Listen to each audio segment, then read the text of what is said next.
There are a lot of labels floating out there, libertarian-leaning Republican, constitutional conservative, Tea Party, deplorable. I'll go with any of those labels. I don't really get caught up in labels. Look, I've been called a redneck and a hillbilly and a nerd and a geek. I find those to be terms of endearment now instead of derision. This is the Shire. I mean, look at it. It can't get any more beautiful than this. Here in these hills, these are the people that I grew up with, and the families that I grew up with are the same families my kids are growing up with. And to come back here and have real interaction with people you know, and you know you're gonna know until you die, is very rejuvenating to me. My philosophy is live and let live. And I think it comes from growing up here in Eastern Kentucky, where sort of the motto is, you don't worry about what somebody's doing in their holler if they don't worry about what you're doing in your holler. And that comes from the people who settled these hills. They learned to be self-sufficient, and they learned not to poke their nose in their neighbor's business.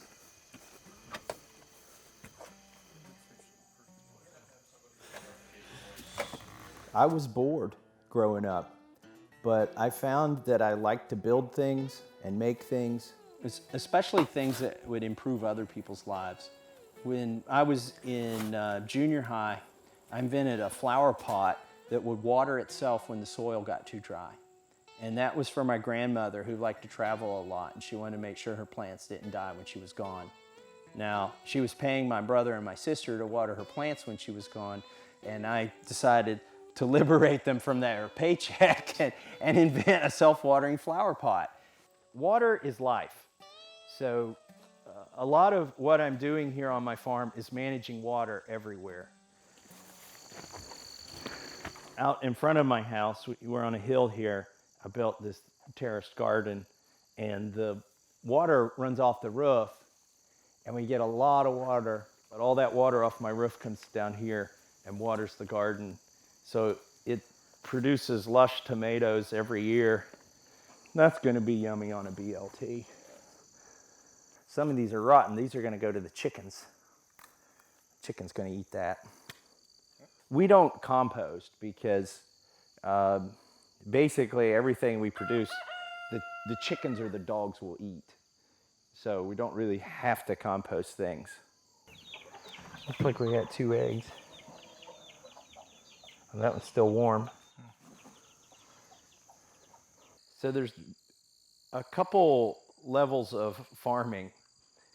You can buy the offspring after they're hatched or born, but really the next level is when you start breeding your own stock. These chicks were raised right on the nest with the mother, and the benefit of that is we never have to bring them inside and put a heat lamp on them or feed them. They've never been fed little chickie food. They just come out here and eat whatever their mama's eating, which today happens to be tomatoes and bugs. And it seems like a miracle every day that I come out here and there's still 7 chicks, because there are predators right off in the weeds here.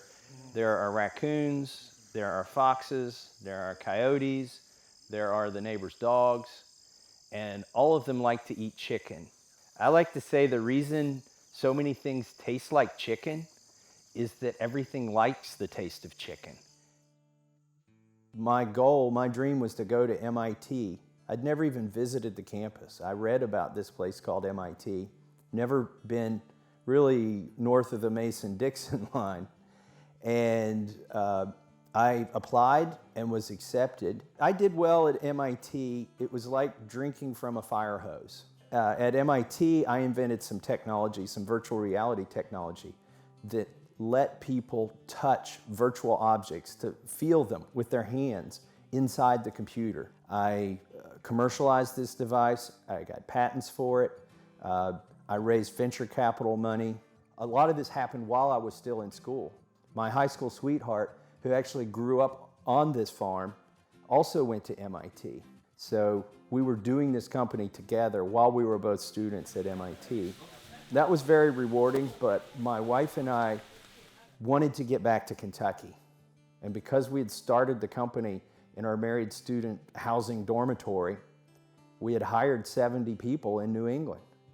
I thought about trying to offer them all 40 acres and a mule to come back to Kentucky with us, but ultimately we had to sell our ownership and separate from the company in order for us to relocate here in Kentucky, where we wanted to raise our kids the same way we had been raised. We bought the farm that my wife grew up on. Her parents still live here. And we decided to build a house and to do tangible things. I had been living in virtual reality. That was my business, a virtual reality device. Getting back to the earth was important to both my wife and I. So we wanted everything about our house to be real and nothing about it to be fake. Kentucky was the best place for us to live this dream because there are very few regulations here. I came back here just to blend in. I didn't want to be the nail sticking up. Shortly after coming back here and starting to build our house with everything real, the local government decided they wanted to start passing more laws and restricting what you could do with your land. I thought, well, I can just ignore that and just go on with my life. And I did. I ignored it for 2 or 3 years. And then I just couldn't take it anymore. And I wrote a letter to the editor to air my grievances with the local government.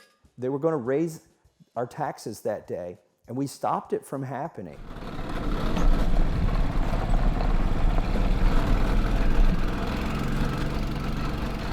All right, so on my farm, there are some very large stones like this, and they're great building material, but they're too big for me to manage. So what I do is I slice them up using a gas chop saw and wedges to split the stones. So this is a stone where I've sliced into it with the saw and then drove wedges into it and split it. Eventually, I get down to something about this size, but that's not a nice looking face, so I want it to look good. So I face this with the chisel. So my idea for my house was to build it all from stone and timber that I could find here on my farm.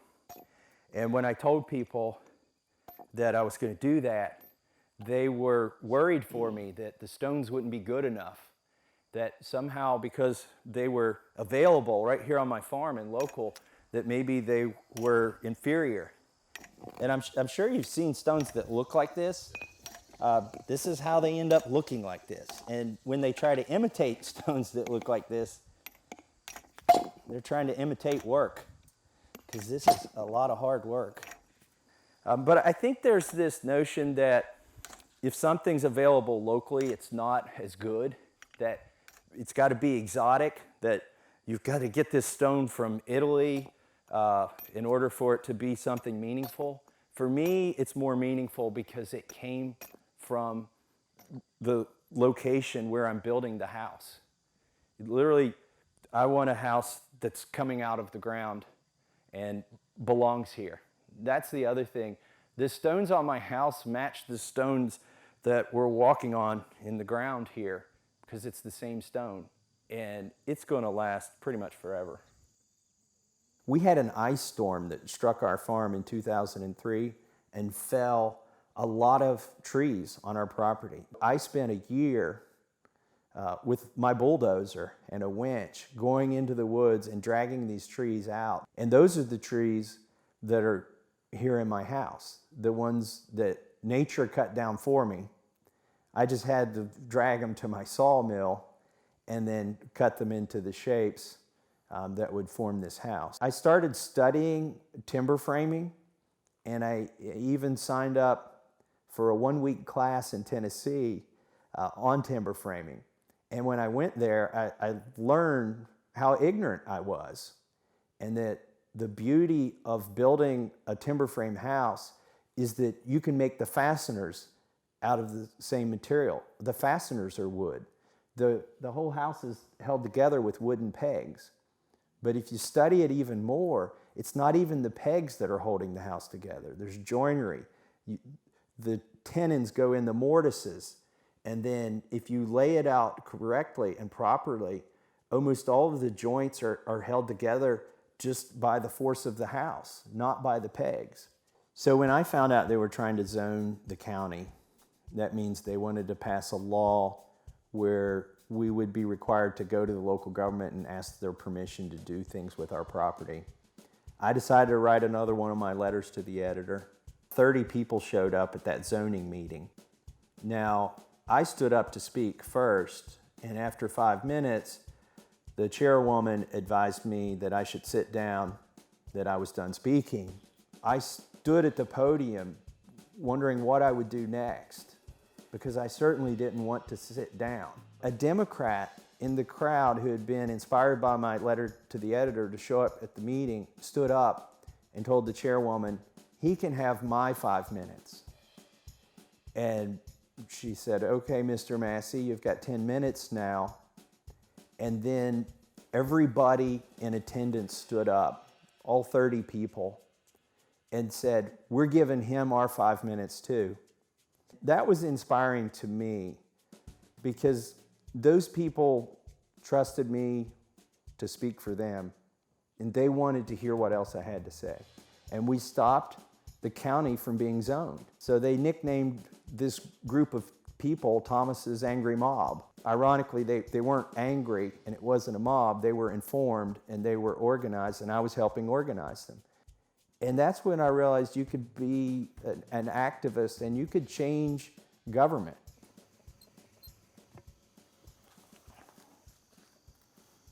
It's 88 PSI.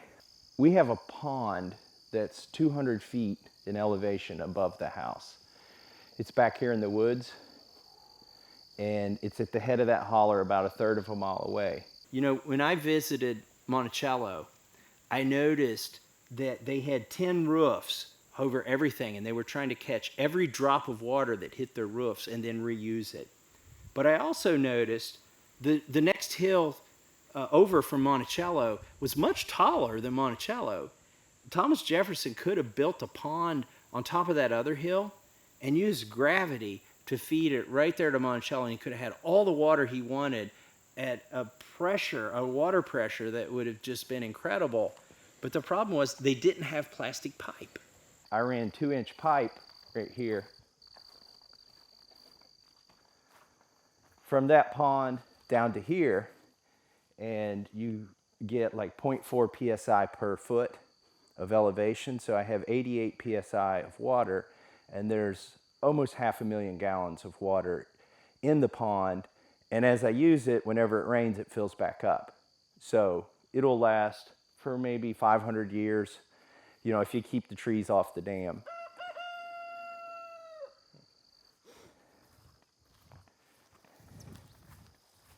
Because without water, you can't have anything.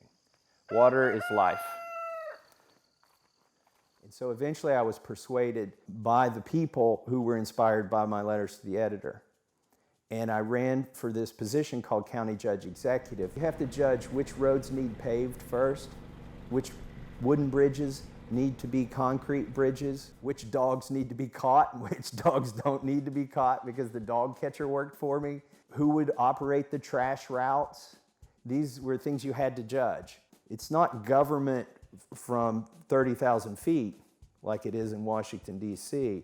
You're in the trenches with bayonets and pitchforks trying to settle these issues. I was inspired to go to other counties and talk to groups that had organized. One of the messages that I try to get across to people who want to get involved in government is that you got to be involved at every level, and that even the water board or the sewer board or the school board has the power to take your property either through taxation or outright condemnation. And that's a very powerful thing. And so you need to either run for that office or be very concerned about who takes that position. I was building a base that would ultimately persuade me to run for this congressional seat. And that's what happened is our congressman announced his retirement, and these people that I had gone to and spoke to, because they cared and I cared, they got me elected to Congress. And now I'm in Congress, so I tell people my life, my career started out in virtual reality, then I came back to the farm, and now I'm back in virtual reality in Washington, D.C. Yeah, one of my sons now, he doesn't like working for me, so he went and got a paycheck. He got a job where he gets a paycheck working construction. He's 17. And now he's got the little stub that's got withholding on it. So there's FICA and federal income tax and state income tax. So, you know, until then, I've been paying in cash. So I asked him, what do you think now, son? And he showed me his pay stub, and he pointed to the federal withholding. He said, I think I'm paying your salary now, Dad. You work for me. One of the things I regret about my orchard is I didn't label the trees. Like, I thought I would always remember what tree I had planted where. But then I ran for Congress and got elected and went to DC, and I forgot what this tree is. So now I've done something to keep from forgetting. I had to come up with the sign that would outlast me. So I figured tombstones are made to outlast people. So I made little tombstones for my trees that tell me, and the person after I die, hopefully that's not too soon, what the tree actually is. And this is a bell of Georgia. It's a white peach. This is the Shire. I mean, look at it. It can't get any more beautiful than this. And it stands in stark contrast to what lies beyond those hills. Eastward is Mordor. And I mean, Washington, D.C. When I go there, there's no greenery like this. Man has tried to create something as magnificent as these hills, but he's failed, really, in D.C. to do that. There's a lot of glitz and glamour in Washington, and I think it's built that way to impress people, to try to convince people something important is going on there.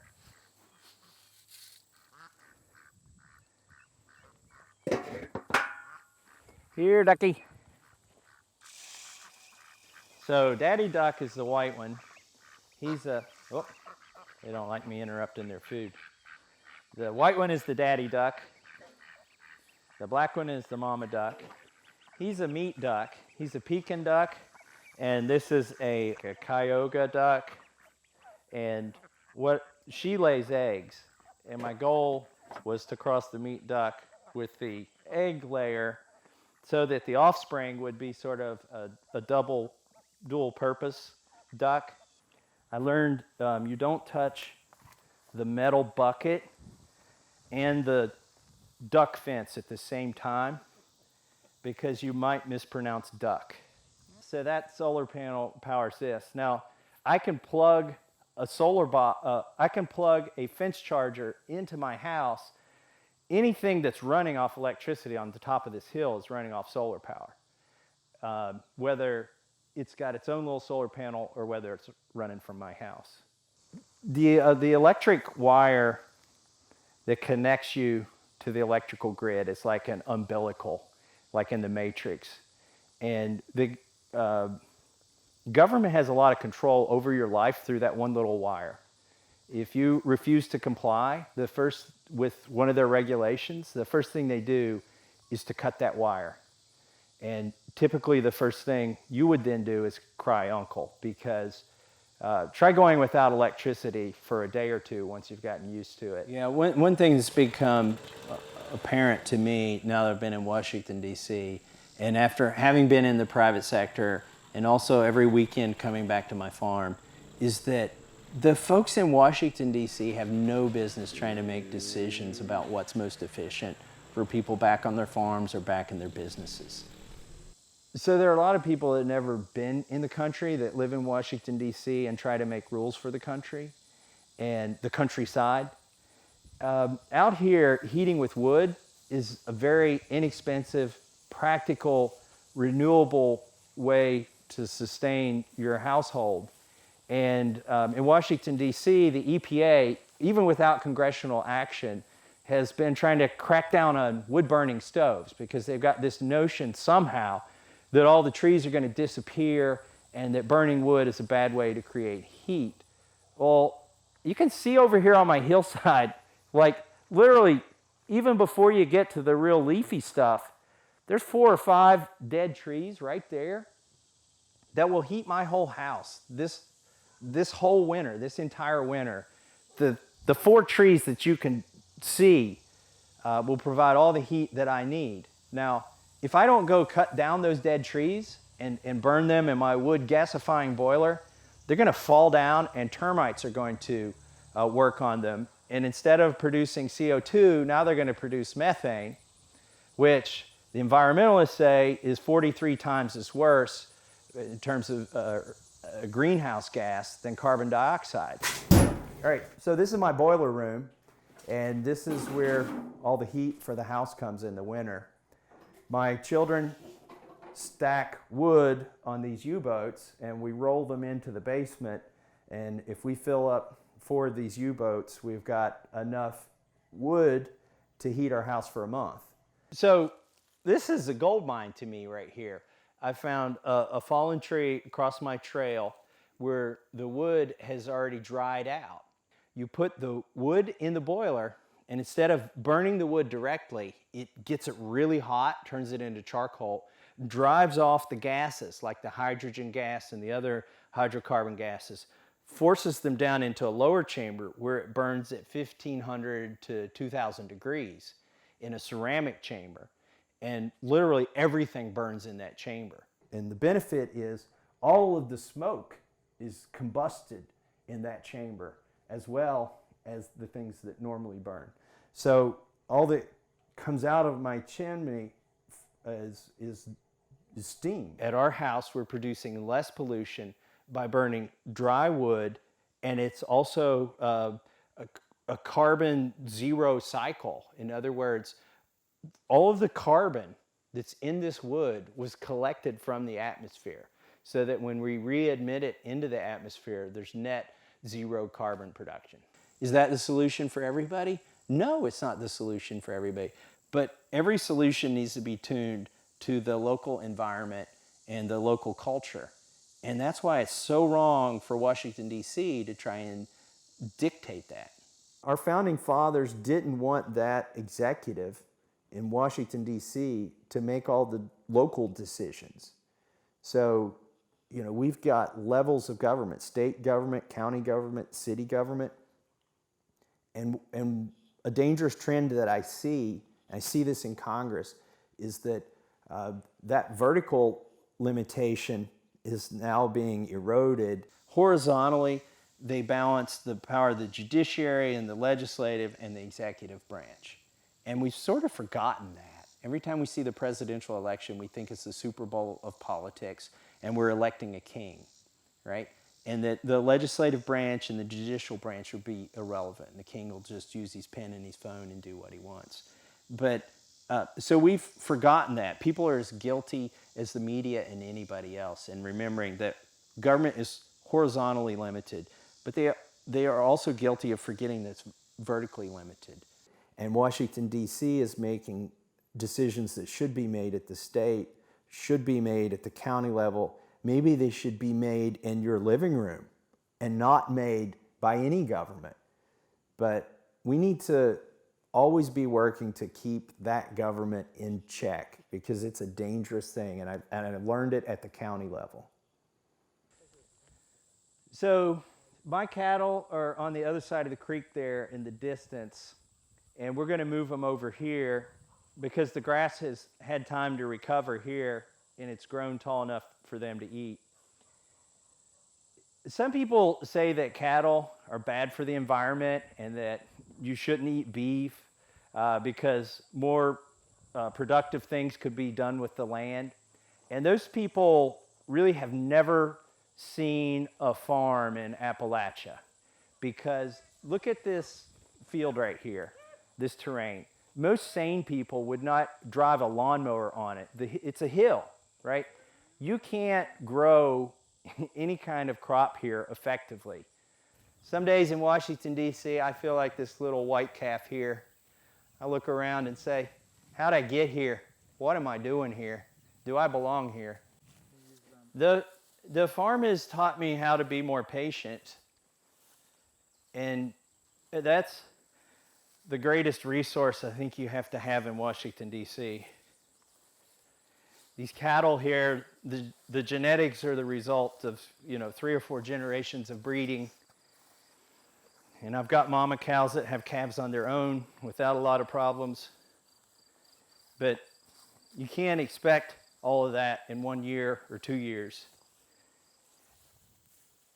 Making food for other people and watching them eat it and it provide nourishment to their bodies, like, that's honest. Like, that's not fake. And something got done and somebody appreciates you for it. And those are concepts that are somewhat foreign in Washington, D.C. I mean, if you think about it, nothing is produced in Washington, D.C. There's nothing manufactured. There's no food grown. There are very few inventions created, if you will. It's just a place where nothing is created, and a farm is exactly the opposite. There's life happening here every day. I've found out that I can get more money for my animals if I keep feeding them grass, get the calves to an older age, and then sell that beef directly to consumers. Now, there are government barriers to that, as you can imagine. And the big players in the beef industry don't want any of those barriers removed.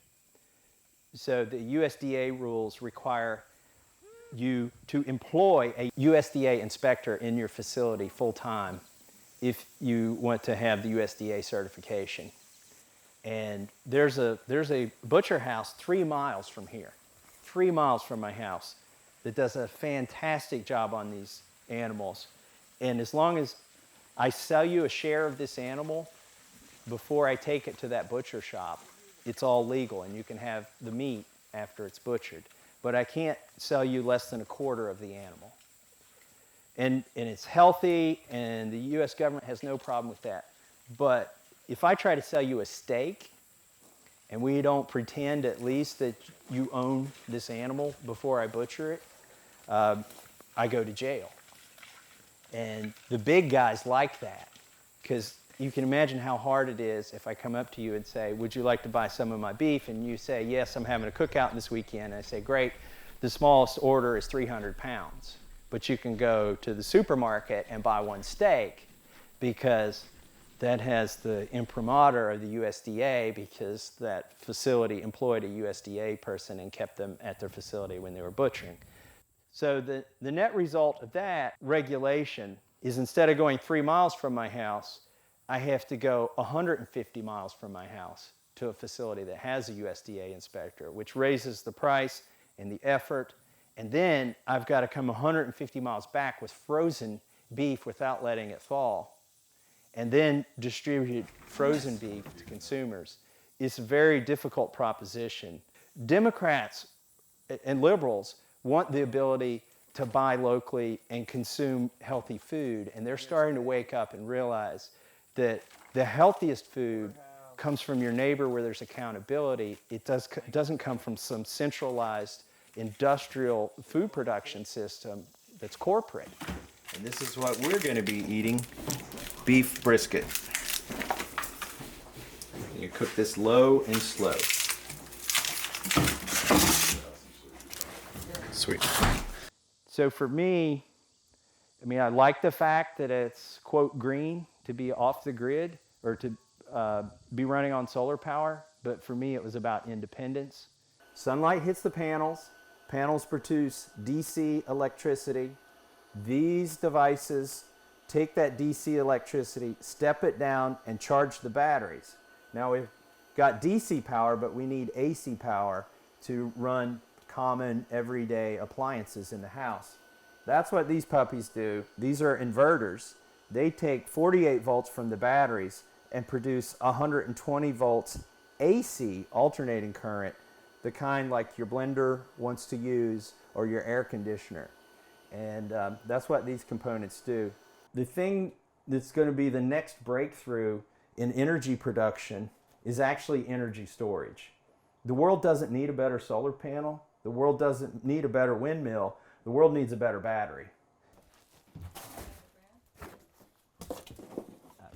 So next to the big Tesla, we've got the little Tesla here. This is an electric go-kart that my son built, and we charge it with the solar panels, and then, you know, in a zombie apocalypse, when the zombies take over the refineries and they're shut down, we'll be able not only to drive a car off of the solar power from the house, but we'll be able to also have a go-kart. When I started farming this property, I thought about my mission statement. So my mission statement and my mission in life on this farm, my goals for this farm, is to come up with a sustainable, money-producing model. That's why I have cattle on this farm. I don't need 50,000 pounds of beef. That part of it's not a hobby farm. That part of it is figuring out a business model that the next generation can use, whether it's my children or somebody else's children. I don't want to see all of the trees stripped at once and it logged. I would like it to remain very much like it is now. Here's the thing about the hobbits that go to Mordor. Most of them succumb to the intoxication of power. In fact, I've got my precious here with me. This is my congressional pin, and I usually just keep it in my pocket where I can reach in and feel it. It gives me some comfort, but I try not to ever wear it more than I have to. Because when you wear precious, and every congressman has one of these, and they love to wear them, you become intoxicated. And it's the subtle things that you don't even realize that are happening when you're wearing this pin. For instance, the Capitol Hill police get out of your way as you walk toward them. I once bumped into a policeman because I didn't have precious on, and he didn't yield to me. And it's those subtle things, like when you get in an elevator with 10 people on Capitol Hill and they look down and see you're wearing precious, they all quit speaking. You know, they'll hold the door open and let you exit first. When you're walking down the hallway wearing precious, people won't make eye contact. They'll look away and look down when you're wearing precious. And all of those things, as odd as it may seem, make the hobbits who wear precious feel powerful. And I can feel it myself. And it's a scary feeling because I know if I wear this for too long, it's going to affect me, and not in good ways. I think one of my weaknesses and one of my strengths is that I'm a romantic. My dream is not to be a politician. My dream, I'm living it here on my farm already, and that is marrying my high school sweetheart, building our small castle with our own resources on top of a hill. This is actually the farm my wife grew up on.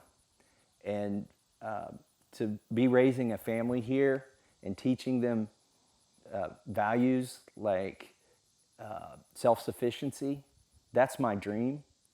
My dream is not to lord over people from a central government somewhere. And I get to live that dream one day a week while I'm serving in Congress 6 days a week. And that's important to me.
like the course.